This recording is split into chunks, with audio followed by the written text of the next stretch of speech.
Jadi begini, ada hadis Nabi mengatakan, zinanya mata melihat, zinanya tangan memegang, zinanya pikiran membayangkan, zinanya kuping mendengar.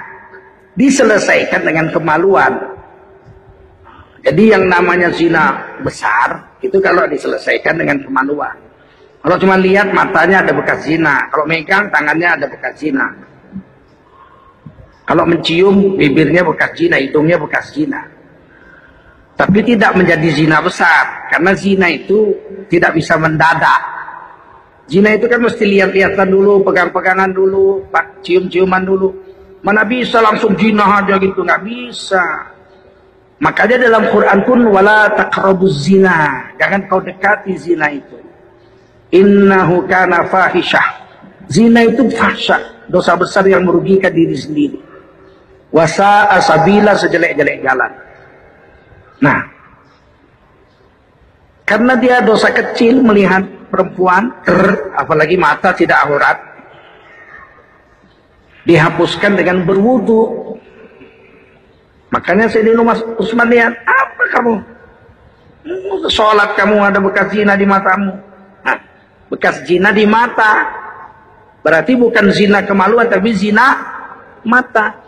Pergi wudu. Wudu. Kata Nabi, man tawaddo'a bi ahsanil wudu kharajat khotoyahu min jasadihi. Barang siapa yang berwudu dengan sempurna, berguguranlah dosa-dosanya, dicuci oleh air wudunya. Hatta min tahti atsari, bahkan dosa yang dari bawah kukunya pun dicuci dengan air wudunya. Selesai sholat, Sayyidina Anas datang. Nah, ini baru bersih. Tadi itu ada bekas. Iya, saya lihat perempuan matanya bagus sekali, bergetar dada saya. Adakah ini wahyu yang diturunkan Allah kepadamu sehingga kau tahu bahwa tadi di jalan aku lihat perempuan? Kata Sayyidina Utsman, lah, bukan. Ini bukan wahyu. Wahyu sudah tidak ada lagi. Setelah Rasulullah wafat tidak ada lagi. Tapi ini ilham yang diletakkan Allah di hati seorang hamba, yang oleh Imam Ghazali disebut basirah. Apa namanya? Basirah.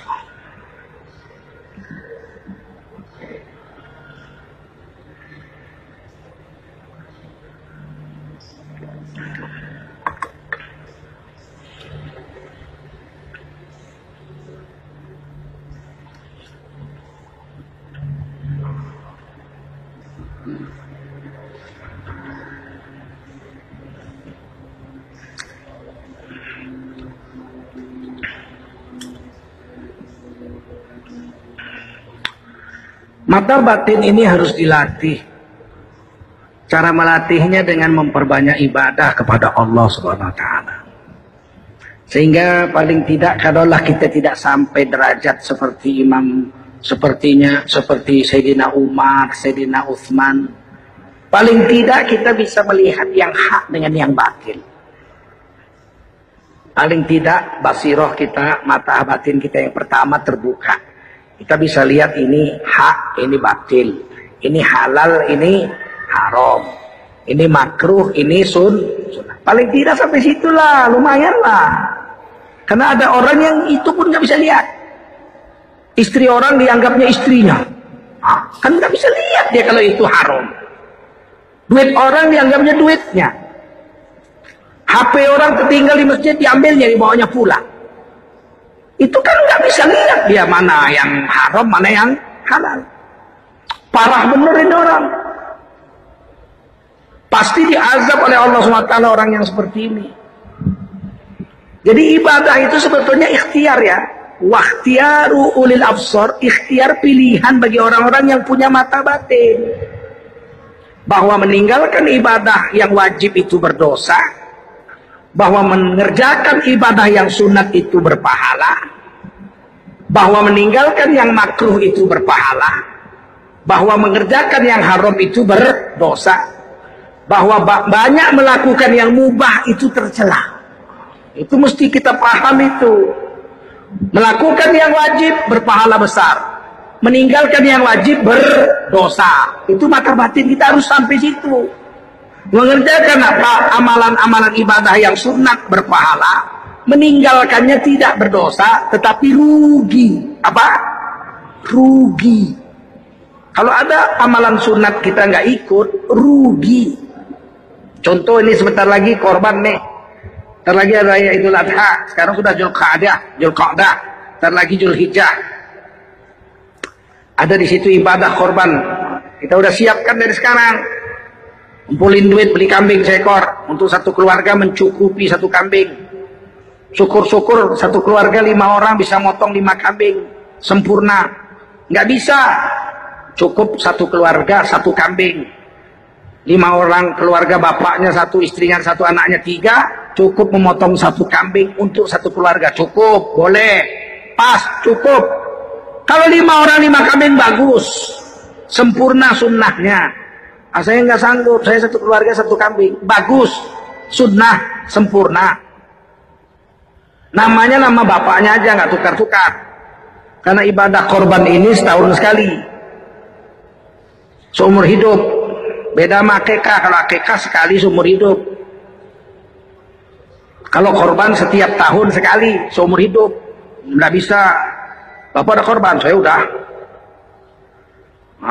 Kami panitia korban Pak, minta uang korban sama Bapak untuk tahun ini. Saya sudah. Istri saya sudah. Anak saya satu sudah juga. 5 kami sudah korban. Tahun ini libur dulu ya. Mana ada korban libur. Setiap tahun boleh, satu nama saja, bapaknya saja, nggak usah tukar-tukar. Dan ini berdasarkan hadis Sahih Muslim bahwa Rasulullah SAW hari raya korban memotong ekor kibas yang gemuk berwarna putih. Nabi menidurkan kibas itu dan memijak dadanya, pinggang hewan itu dipijak, diinjek. Kemudian Rasulullah memotong hewan korban itu.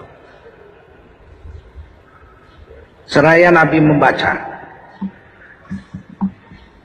Allahumma taqabbal min Muhammadin wa ali Muhammadin. Bismillahi, Allahumma taqabbal min Muhammadin wa ali Muhammadin thumma duha bihi. Itu hadisnya, riwayat Muslim. Rasulullah berdoa bismillah dengan nama Allah, terimalah korban Muhammad Rasulullah dengan keluarganya semua. Maka Nabi menyembelih 1 ekor kibas. Summa duha bihi. Ini 1 ekor kibas untuk Nabi dan keluarga. Kemudian Nabi ambil 1 ekor kibas lagi, putih, gemuk. Maka Nabi menyembelihnya. Apa kata Nabi? Bismillahi, Allahumma taqabbal min ummatin Muhammadin sallallahu alaihi wasallam. Ya Allah, terimalah korban dari umatnya Nabi Muhammad sallallahu alaihi wasallam. Summa duha bihi, kemudian Nabi menyembelih 1 ekor kibas. Dari 2 hadis ini kelihatan bahwa Nabi menyembelih 2 ekor kibas. 1 untuk Nabi dan keluarganya, mencukupi 1 kibas. Dan dari sini ulama juga mengambil hukum bahwa keluarga Nabi ada yang sudah wafat. Siapa? Siti Khadijah radhiyallahu anha. Sudah wafat. Anak Nabi Al-Qasim juga sudah wafat. Nabi nyembelih untuk Nabi Muhammad dan keluarganya. Berarti Nabi sembelih juga untuk keluarga yang sudah wafat. Itu makanya dalam mazhab Syafi'i, dalam kitab Majmu' Syarhul Muhadzab, Imam Nawawi menjelaskan boleh berkorban untuk orang yang sudah mati. Boleh. Bukan sunat, tapi boleh. Mubah. Boleh. Dan Sayyidina Ali radhiyallahu anhu menyembelih 2 ekor kibas setiap tahun. Ketika beliau jadi khalifah, Nabi sudah wafat. Sembelih 2. Sahabat-sahabatnya nanya, Sayyidina Ali kok motong 2 kambing? Oh ya, dulu amaroni bi, dulu aku pernah diperintah oleh Nabi SAW untuk berkorban. untuk Nabi dan keluarganya. Waktu itu Nabi masih hidup, saya diperintah, saya korbanlah setiap tahun untuk saya dan keluarga, dan satu untuk Nabi dan keluarga. Kan Nabi mertuanya. Sekarang Rasul sudah wafat, saya tetap mengamalkan menyembelih korban untuk Nabi setelah Nabi wafat, dan tidak akan pernah aku tinggalkan sampai aku mati. Ini hadis Hasan Sahih riwayat Tirmidzi, riwayat Daruqutni, Baihaqi, ditulis dalam kitab Majmu' Syarhul Muhadzab Imam Nawawi. Dari sini kita ambil bahwa kita boleh korban untuk yang sudah wafat. Bapak saya, ibu saya sudah wafat. Insya Allah, alhamdulillah, setiap tahun saya itu korban di kampung bapak saya di Medan atas nama bapak ibu saya, satu kambing. Kenapa? Karena dulu waktu ibu saya masih hidup, bapak saya korban di Masjid NU. Bapak saya orang NU. Ibu saya karena saya guru di Muhammadiyah, saya SMA kelas 1 sudah jadi guru di Madrasah Ibtidaiyah Muhammadiyah. Nah, gaji saya itu 7.500. Dipotong 1.500 tiap bulan untuk korban. Bulan Zulhijjah, ibu saya bawa ke Masjid Muhammadiyah. Bapak saya Masjid NU. Ibu saya menyaksikan korban yang saya bayar setiap tahun itu.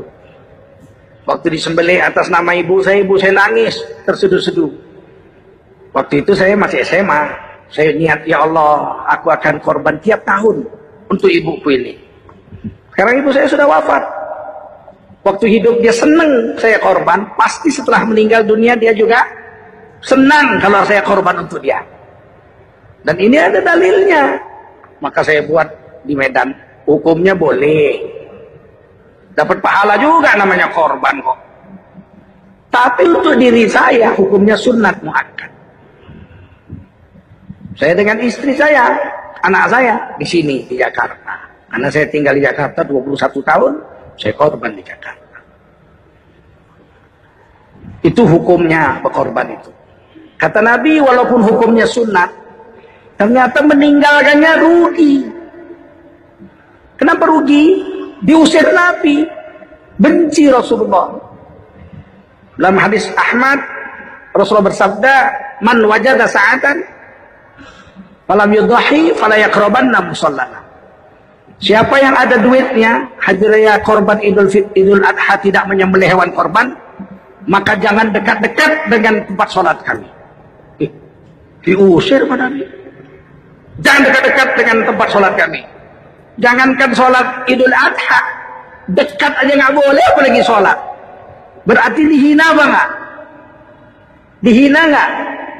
Maka Imam Hambali mengatakan fardu korban itu, karena diusir Nabi. Kita mazhab Syafi'i mengatakan sunnah, hukumnya sunnah. Nah, basirah itu perlu tahu, meninggalkan yang wajib berdosa, mengerjakannya berpahala, mengerjakan yang sunat berpahala, meninggalkannya rugi karena dibenci oleh Rasulullah SAW.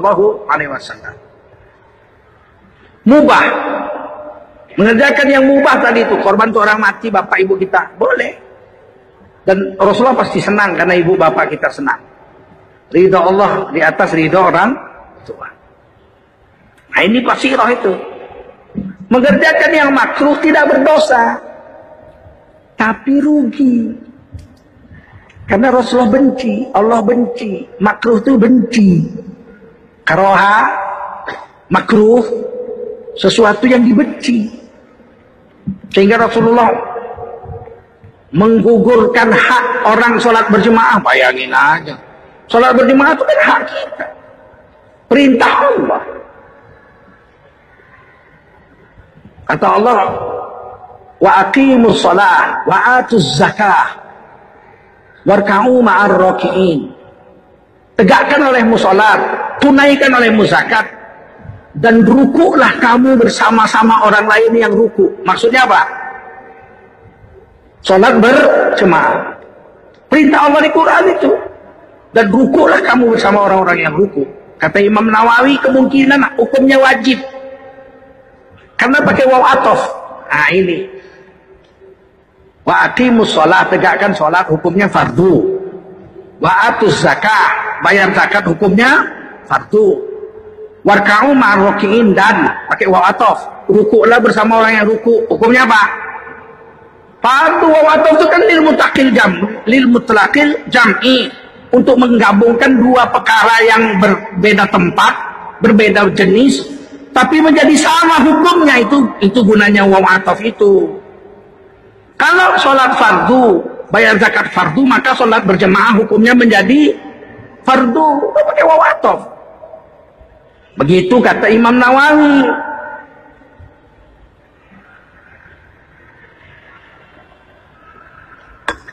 Meskipun sholat fardu itu sebegitu hebatnya hukumnya, kata Nabi, barang siapa habis makan bawang mentah, jangan sholat berjemaah, karena akan mengganggu baunya itu kepada jemaah yang lain.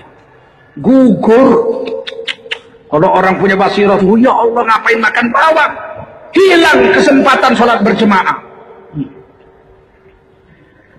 Dan rugi. Nah, ini basirah.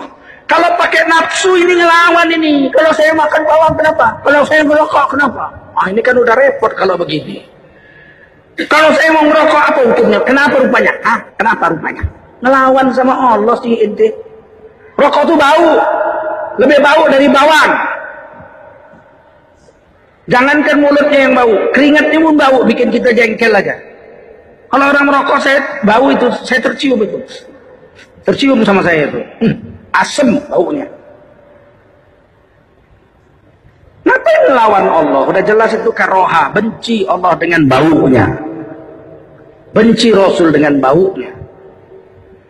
Kalaulah merokok itu makruh, kalau saya mengatakan rokok itu haram. Karena membakar uang tidak ada gunanya sama sekali. Babi aja nggak mau sama rokok. Ambillah rokok, buanglah kandang babi. Dilihatin sama babi, diinjek-injek sama babi. Nggak mau babi sama rokok, masa kita mau sama rokok? Kan heran babi lihat kita tuh.